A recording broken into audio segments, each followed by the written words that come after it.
तो आप लोगों का A2 अकेडमी में स्वागत करते हैं। आशा करते हैं आप लोग बहुत अच्छे होंगे और आप लोगों की तैयारी भी बहुत अच्छी चल रही होगी। ठीक है, आज हम हिंदी के दूसरे पेपर करने वाले हैं।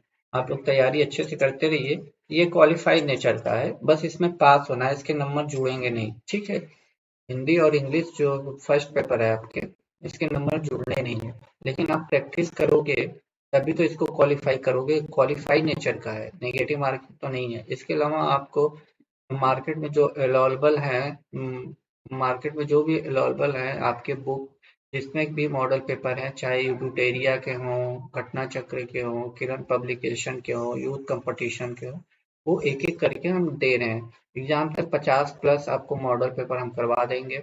इसके अलावा बिहार स्पेशल भी आपके लिए वीडियो बन के डल गई है। आपको करंट अफेयर आपको लगभग एक पार्ट तो बन गया है, अब बाकी आपको धीरे धीरे मिलते रहेंगे। मैथ रीजनिंग की डेली क्लासेस भी मिल रही हैं आपको, तो उसको प्रैक्टिस करते रहिए। आइए अब अपने क्वेश्चनों पे चलते हैं। पहला क्वेश्चन क्या कह रहा है, वह स्वतः ही जान जाएगा में स्वर नाम कौन सा है। तो यह निजवाचक है, वह स्वतः ही जान जाएगा, निजवाचक सर्वनाम है। ठीक है, आगे चलते हैं।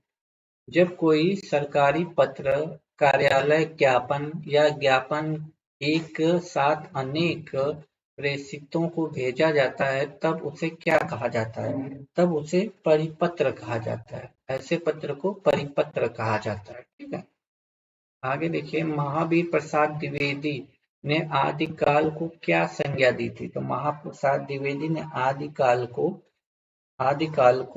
बीज पवन, बीज वपन, बीज वपन काल की संज्ञा दी थी। ठीक है, ऑप्शन नंबर डी चला जाएगा। आगे चलते हैं। दिए गए शब्दों में से नित्य एक वचन में प्रयोग होने वाले कौन सा शब्द नहीं है। ठीक है, तो इसमें कौन सा चला जाएगा आपका ऑप्शन नंबर, देख लेता हूँ। जनता है, पानी है, आकाश है, हस्ताक्षर है। क्या दिए गए नित्य एक वचन में प्रयोग होने वाला शब्द नहीं है, तो एक वचन में प्रयोग होने वाला शब्द नहीं है, तो ये हो जाएगा हस्ताक्षर। ठीक है, जनता, ये सब जो है, जनता है, पानी है, आकाश है, घी हो जाता है, पेट्रोल हो जाता है, वर्षा है। ठीक है, ये हमेशा कहीं ना कहीं आपको देखने को मिलेंगे, ऐसे ही शब्द है, एक वचन में ही प्रयोग होते हैं। ठीक है, आगे देख लेते हैं। हिंदी स्वरों का वर्गीकरण टेस्ट दीजिएगा, आप बताइएगा कमेंट बॉक्स में कितना आपके सही हो रहे हैं इतने 50 क्वेश्चन में। जब जीव के भाग के आधार पर किया जाता है, स्वरों का वर्गीकरण जब जीव के आधार पर किया जाता है, निम्नलिखित में से कौन सा भेद इसके अंतर्गत नहीं आता है। तो देखिए, आपने सुना होगा अग्र स्वर, पश्च स्वर, मध्य स्वर, विभ्रत स्वर इसमें नहीं आता है। ऑप्शन डी चला जाएगा। अगला क्वेश्चन कह रहा है, निम्नलिखित में से कौन सा शब्द वर्तनी की दृष्टि से गलत है। पांचवा, गांधी, बांस, आंख। तो बताइए कौन सा गलत है।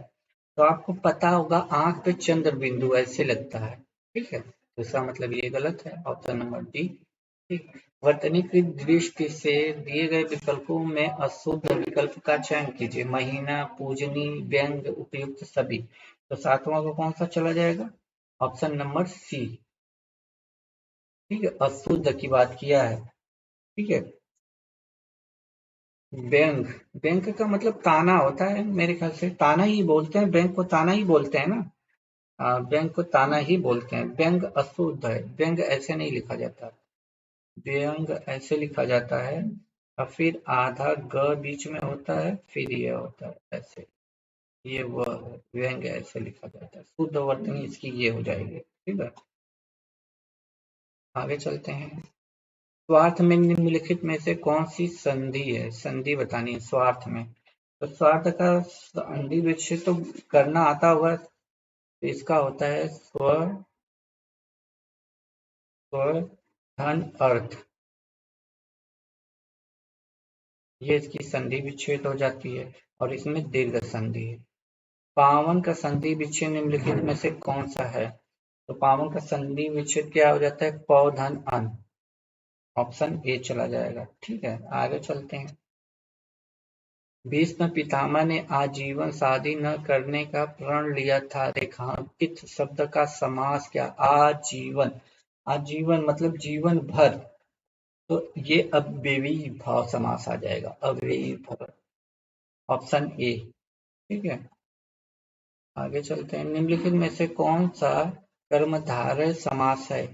तो आपका नील गगन, त्रिफला, पतझड़, गांव शहर, कौन सा है? तो इसका हो जाएगा ऑप्शन नंबर ए, नील गगन कर्मधारय समास है। सम उपसर्ग से बना शब्द निम्नलिखित में से कौन सा था? तो उपसर्ग आगे लगता है, किसी शब्द के आगे ही उपसर्ग लगता है, तो बताइए इसमें कौन सा होगा? तो इसमें ऑप्शन नंबर आपका चला जाएगा बी, सम्मुख। सम्मुख में सम शब्द है, ठीक है, उपसर्ग लगा है। परा उपसर्ग, परा उपसर्ग का अर्थ है, परा उपसर्ग का अर्थ है, परा उपसर्ग का अर्थ होता है दूर, अनादर, नाश, कम से, ऐसे ही शब्द होते हैं, तो इसका मतलब उल्टा, परा का ऑप्शन नंबर बी चला जाएगा। अगला क्या कह रहा है? कृदंत शब्द का उदाहरण है, तो कृदंत शब्द का उदाहरण है ऑप्शन नंबर डी, खिलाड़ी। ठीक है, निम्नलिखित में से आंख का तत्सम रूप है, आंख का तत्सम रूप है अच्छी, अच्छी ऑप्शन नंबर। विसर्ग का प्रयोग किन शब्दों में नहीं होता? विसर्ग का प्रयोग किन शब्दों में नहीं होता है? तो तत्वों में नहीं होता, ऑप्शन ए चला जाएगा। ठीक है, विसर्ग का शब्द नहीं होता 16। चौथा का तत्सम शब्द है, तो ये तो मुझे लगता है बता दोगे, चतुर्थ साथ साथ दिख रहा है, ऑप्शन नंबर डी।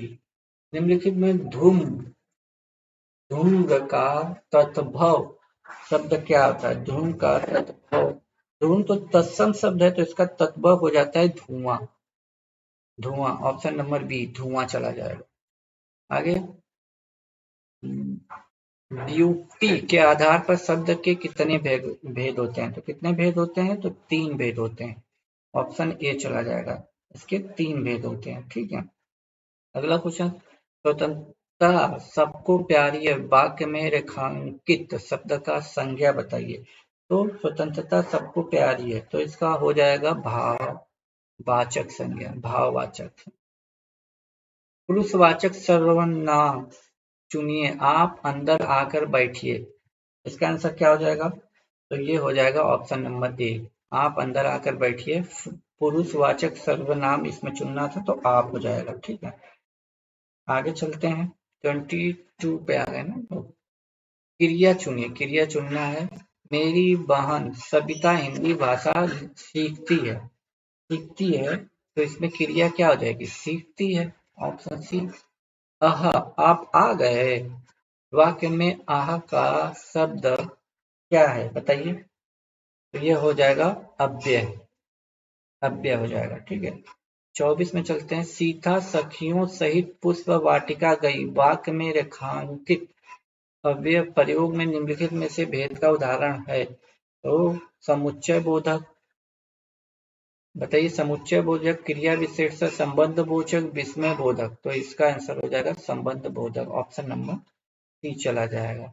कौन सा शब्द अनेक का पर्यायवाची होता है? अनेक का पर्यायवाची आपको बताना है, तो ये हो जाएगा सेना का। ठीक है, सेना। कामदेव का पर्यायवाची शब्द कौन सा है?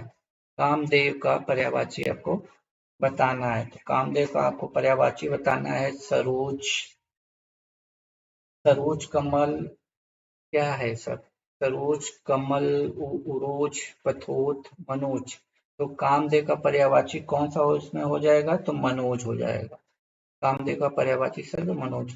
अगज का विलोम, अगज का विलोम बताना है आपको, अगज का होता है अनुज, ऑप्शन नंबर सी चला जाएगा, अगज का अनुज।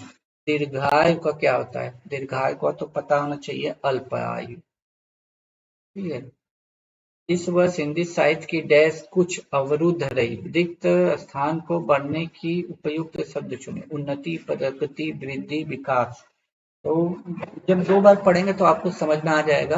प्रगति यहाँ पे बढ़ाएगी, इस वर्ष हिंदी साहित्य की प्रगति कुछ अवरुद्ध रही।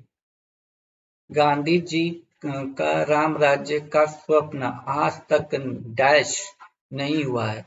तो नहीं हुआ, क्या हुआ? साकार नहीं हुआ है, साकार। जिसका उपचार ना हो सके उसके लिए एक शब्द बताइए। तो क्या हो जाएगा? ऑप्शन नंबर हो जाएगा इसका बी, असाध्य। जिसका उपचार ना हो सके उसके लिए एक शब्द बताना है, तो असाध्य। अगला, किसी तथ्य को जानने की इच्छा रखने वाला कहलाता है। जानने की इच्छा रखने वाला क्या कहलाता है? जिज्ञासु। ऑप्शन नंबर सी चला जाएगा। यहाँ देखिए ये जिज्ञासु में ये मिट गया। ठीक है, आगे चलते हैं। 33 नंबर, अंधेर नगरी का अर्थ है।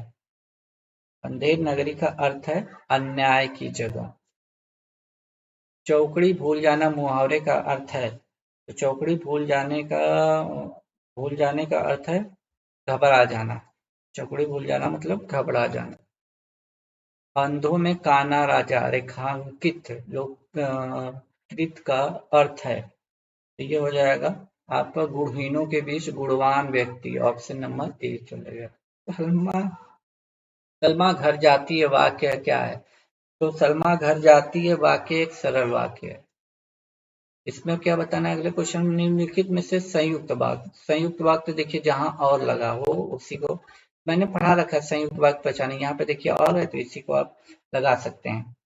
ठीक है, पर, किंतु, और, या जब मिल जाए तो आप संयुक्त वाक्य लगा दीजिए। मैंने इसको पढ़ा रखा है ना। उसने खाना खाया और सो गया। सही विकल्प का चयन करें जो शुद्ध वाक्य है। शुद्ध वाक्य बताना है तो क्या है? तुम्हारा काम करो। तुम्हारा काम करो नहीं, तुमका काम करो, ये तो गलत हो जाएगा। तुम तेरा काम करो, गलत। तुम अपना काम करो, हाँ बिल्कुल सही। तुम अपना काम करो, ऐसे ही बोलते हो ना।